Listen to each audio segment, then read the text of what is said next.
എന്നിട്ട് നീ പറയുന്നൊക്കെ ഞാൻ കേട്ട്. എപ്പോ കേട്ട്? ഞാൻ ഇങ്ങനെ വരുമ്പോഴാണ് നീ പറയുന്നത്. ആണോ ചേച്ചി? ചേച്ചി ഞാൻ പല പ്രാവശ്യം പറഞ്ഞിട്ടുണ്ട് എന്റെ ചേച്ചിന്ന് വിളിക്കുന്ന ഇഷ്ടമില്ല. ഞാൻ നിന്റെ ചേച്ചിയാണ്. പഠിച്ചോ? ഞാൻ പഠിച്ചു. പിന്നെ ഫൈനൽ എക്സാമിന് പഠിക്കാണ്ടാണ് ആരും വന്നെ. ഞാനും പഠിച്ചു. Good morning teacher. Good morning. Good morning children's. അപ്പം ഇന്ന് എല്ലാവർക്കും അറിയാല ഇംഗ്ലീഷ് പരീക്ഷയാണ്. എല്ലാവരും പഠിച്ചിട്ട് ഞാൻ കരുതുന്നു. അപ്പം ഇന്ന് എല്ലാവരുടെയും സ്കൂളടക്കും. നിങ്ങൾക്ക് ഇഷ്ടമുള്ള പോലെ ചെയ്യാം. എവിടെ വേണമെങ്കിലും പോയെങ്കിൽ 2 മാസമുണ്ട് വെക്കേഷൻ. അപ്പം നന്നായിട്ട് എഴുതാം.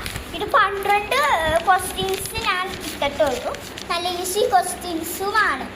അപ്പം നിങ്ങൾ ഒരെണ്ണം പോലും വിടാൻ പാടില്ല.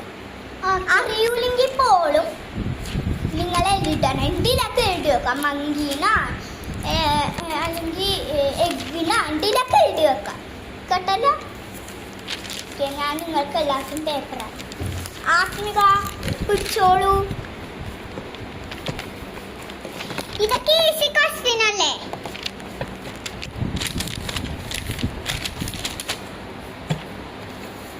ഈസി ക്വസ്റ്റ്യൻസ് അല്ലേ?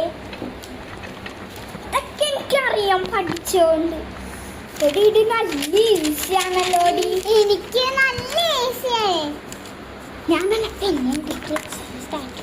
പിന്നെ ബ്ലാക്ക് പെൻ വേണോട്ടെ നമ്മൾ യൂസ് ചെയ്യാം. ഓക്കെ, ഞാൻ ബ്ലാക്ക് പെൻ കൊണ്ടുവന്നല്ലോ.